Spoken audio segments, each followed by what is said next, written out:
আসসালামু আলাইকুম, hello everyone. Recently আমি থাইল্যান্ড থেকে ঘুরে আসলাম। এবার আমার ডেস্টিনেশন ছিল কোফাঙ্গান, যেটা কোহ সামুই থেকে বেশ কাছে। তো আমি ইউএস বাংলাতে টিকিট করেছিলাম ঢাকা থেকে ব্যাংককের। ভাড়া আমার 40,200 টাকা মতো লাগছে রাউন্ড ট্রিপ। ওইটা আবার ইএমআইতে নিয়েছি, 13,400 করে পে করছি পার মান্থে। সো সকাল 10টায় ছিল ফ্লাইট। আমি ব্যাংকক পৌঁছেছি প্রায় 1টা 40-এর দিকে। দেন ইমিগ্রেশন শেষ করে খাউসান রোডে চলে গেলাম আমি, যেটা কিনা সুবর্ণভূমি এয়ারপোর্ট থেকে প্রায় 40 কিলোমিটার দূরে। 1 ঘন্টা সময় লাগছে। অ্যান্ড বাসে করে গিয়েছি আমি, 60 বাত ছিল আমার ভাড়া। খাউসান রোডটাতে সন্ধ্যার পরে অনেক বেশি হ্যাপেনিং থাকে, লাউড মিউজিক, বার। সো সারা রাত খাউসান রোড খোলা থাকে। দিনের বেলা খাউসান রোড একদমই ফাঁকা। আমি বিকাল সন্ধ্যা সময় পুরাটাই আমি হেঁটে পার করেছি। আশেপাশে আমি ব্যাকপ্যাক নিয়ে গিয়েছিলাম। তো রাত 9:30টায় আমার আসলে বাস ছিল ব্যাংকক থেকে চাম্পনের উদ্দেশ্যে। লমপ্রেয়াটা হচ্ছে সবচেয়ে বেস্ট একটা সার্ভিস। লমপ্রেয়ার ফেরি প্লাস বাস একসাথে আপনি টিকিট করতে পারবেন। আমার টিকিটের প্রাইস ছিল 57 ইউরো, প্রায় 7,500 টাকা মতো। তো রাত 9:30টায় বাসটা ছাড়লো। এটা ভিআইপি বাস ছিল। এটা চাম্পনের উদ্দেশ্যে ছাড়লো। রাত 1টার সময় একটা ব্রেক দিয়েছে। ব্রেকে খাওয়া দাওয়া করলাম। ওখানে মুসলিম ফুড পাবেন, হালাল ফুড। প্রাইস খুব বেশি না, হয়তো 60 বাতের মধ্যে 2 আইটেম, অর্থাৎ চিকেন, ভেজিটেবল, রাইস, এগুলি খেয়েছি। তো হাফ অ্যান আওয়ারের একটা ব্রেক ছিল। আবার 1টা 30-এ বাস ছাড়লো। 1টা 30-এ বাস ছেড়ে আমরা ভোর 5টার সময় পৌঁছে গেলাম চাম্পন। এটা আমার সলো ট্রিপ ছিল, আমি একা ছিলাম। সো আমার খুব বেশি প্ল্যান্ড ওয়েতে আমি আগাই নাই। দেন 5টার সময় পৌঁছানোর পরে ওখানে 2 ঘন্টার একটা ব্রেক ছিল। সকাল 7টায় আবার আমরা, ক্যাটারম্যান বলে, ফাস্ট স্পিড ফেরি লমপ্রেয়া, ওইটাতে করে আমরা রওনা দিলাম। চলে গেলাম হচ্ছে কোতাও। কোতাওটা চাম্পন থেকে প্রায় 320 কিলোমিটারের মতো ডিস্টেন্স। সকাল 7টায় ফেরি ছাড়লো। আর প্রথমে কোতাওতে থামে কোফাঙ্গান যাওয়ার আগে। চাম্পন থেকে কোতাও, তারপরে কোতাও থেকে কোফাঙ্গান। সকাল 10:30টায় কোফাঙ্গানে পৌঁছালাম। আমি কোফাঙ্গানে নেমে গেলাম। এই ফেরিটাই চলে যাবে এরপরে কোহ সামুইতে। তো যেখানে নামলাম ওই জায়গাটা হচ্ছে কোফাঙ্গানের থংসালা পিয়ার।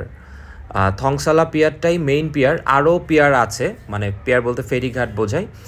কোফাঙ্গানে আরও পিয়ার আছে। সো আমি নামলাম থংসালা পিয়ারে। থংসালা পিয়ার থেকে আমার যেই হোটেল, আমি হোটেল নিয়েছি হার্ডগ্রিন এরিয়াতে। বেশ কিছু এরিয়া আছে। হার্ডগ্রিন এরিয়াটা মূলত ওখানে বিচ পার্টি, ফায়ার ওয়ার্কগুলো হয় প্রতিদিন রাতে, আর ফুলমুন পার্টি হয় ওখানে। আপনারা ফুলমুন ক্যালেন্ডারটা দেখে নিতে পারেন গুগল থেকে। আমি যখন গিয়েছি তখন ফুলমুন ছিল না, আমি এপ্রিলের মাঝামাঝি গিয়েছি। সো ওখানে কোনো ফুলমুন পার্টি ছিল না, বাট বিচ পার্টি হয়, ফায়ার ওয়ার্ক হয়, যেটা খুব সুন্দর সময় পার করতে পারবেন। তো থংসালা পিয়ার থেকে আমি হার্ডগ্রিন এরিয়াতে চলে গেলাম।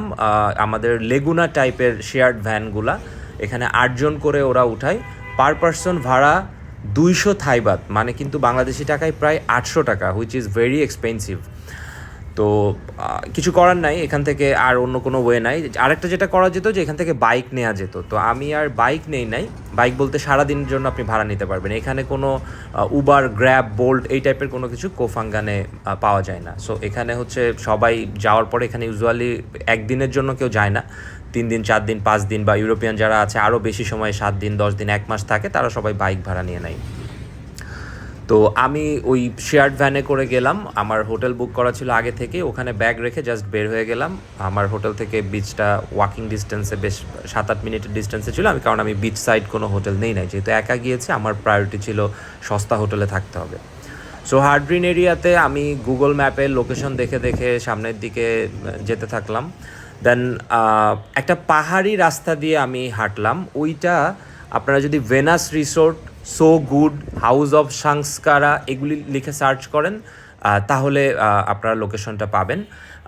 প্রায় মানে হিল ট্র্যাক টাইপের, মাউন্টেন টাইপের। আমি একটা ভিউ পয়েন্টে যাওয়ার উদ্দেশ্যে আসলে ওইখানে যাচ্ছিলাম, বাট ভিউ পয়েন্টে আমি পৌঁছাতে পারিনি, যেহেতু ওখানে জঙ্গল ছিল। জঙ্গলের কারণে আমি যেতে পারিনি। তো এই জায়গাটা অসাধারণ একটা জায়গা। এটা ভেনাস রিসোর্টের ভিতর দিয়ে হাঁটতে হাঁটতে গেলাম, যাওয়ার পরে এই জায়গাটা পেলাম। তো এখান থেকে দূরের থেকে যে সি গ্রিন বা ব্লু কালারের যে ওশান, মানে এইটা ক্যামেরা তো ওইভাবে ধরে রাখাও সম্ভব না, বোঝানোও সম্ভব না। ওটা আপনি সামনে থেকে যখন দেখবেন অসাধারণ একটা অনুভূতি। সো এই জায়গাটা দাঁড়ায় যখন সমুদ্র দেখতেছিলাম এই ফিলিংসটা ছিল আমার কাছে মনে হয়েছে বেস্ট। হোয়াইট স্যান্ড সামনে, দেন হচ্ছে ব্লু কালারের ফিরোজা কালারের পানি, অ্যামেজিং। তো এইটা একটা বেস্ট এক্সপিরিয়েন্স ছিল। এরপরে বিচ দিয়ে হেঁটে আমি আশেপাশে যতটুকু সম্ভব এক্সপ্লোর করলাম। ওখানে বিচ সাইড অনেক রেস্টুরেন্ট ছিল, আমি লাঞ্চ করেছি এখানে। So the day was good. লাঞ্চের খরচ ছিল 120 থাই বাত মতো। ফ্রাইড রাইস আর চিকেন খেয়েছি, আর 15 বাত বা 20 বাত দিয়ে একটা ক্যান নিয়ে কোক খেলাম। তো এবার যেটা বলবো যে কোফাঙ্গানটাতে কিন্তু কোনো এয়ারপোর্ট বা বাস বা ফেরি, মানে ফেরিতে যেতে হবে আপনাকে, এয়ারপোর্ট নাই, কোনো বাস স্টেশন নাই। আপনি ব্যাংকক থেকে চাম্পন থেকে ফেরিতে যেতে পারেন, অথবা ব্যাংকক থেকে সুরাতথানি ফ্লাইটে যেতে পারেন, দেন সুরাতথানি থেকে কোসামুই হয়ে কোফাঙ্গানে আসতে পারেন। আর কোফাঙ্গানের যাওয়ার বেস্ট টাইম হচ্ছে ডিসেম্বর টু এপ্রিল। এটা ড্রাই সিজন, সানি সিজন, কিছু গরম থাকবে বাট আমার কাছে মনে হয়েছে টলারেবল। অক্টোবর থেকে mid December monsoon season, so ওয়েদারটা দেখে যাওয়াই ভালো। আর কোফাঙ্গানটা হচ্ছে 125 স্কোয়ার কিলোমিটারের একটা আইল্যান্ড, বেশ ছোট। আপনি বাইক নিয়ে পুরা আইল্যান্ডটা খুব অল্প সময়ের মধ্যেই ঘুরে ফেলতে পারবেন। বাট আমি যেটা করেছি, আমি তো বিভিন্ন জায়গায় দাঁড়িয়েছি, বিচগুলো দেখেছি, ছবি তুলেছি, ভিডিও করেছি। সো আমি নেক্সট ভিডিওতে ওই জায়গাগুলো, মোমেন্টামগুলো শেয়ার করব। এটা ছিল আমার কোফাঙ্গানে first day and first time. আর কোফাঙ্গানটা হচ্ছে গালফ অফ থাইল্যান্ডে এটার অবস্থান। এটা সুরাতথানি প্রভিন্সের মধ্যে পড়ছে। আর ফুলমুন পার্টির জন্য কোফাঙ্গানটা হচ্ছে বিখ্যাত, বাট আমি প্রথমেই বললাম আমি ফুলমুনের সময় যাইনি, তারপরেও রাতের বেলা বেশ ভাইব্রেন্ট ছিল, নাইট লাইফ ওয়াজ গুড। আর হোটেল ভাড়া এখানে বেশ কম। আপনি যদি বিচ সাইডে থাকেন তাহলেও আপনি মোটামুটি 1000, 1200, 1500 থাই বাতের মধ্যে থাকতে পারেন। আর একটু দূরে থাকলে 400-500 বাতের মধ্যে, ইনফ্যাক্ট 300 বাতেও আপনি হোটেল পাবেন। সো এইটা ছিল আমার ফার্স্ট ডের এক্সপেরিয়েন্স। আর এখানে রাত্রে বসে আমি এই যে ফায়ার ওয়ার্ক দেখতেছিলাম। সো এখানে আমাকে ফুড নিতে হয়েছে। আমার ফ্রাইড রাইসের প্রাইস ছিল 150 থাই বাত, আর কোকের দামটা বোধহয় 30 বাত ছিল এখানে। Thank you very much for watching.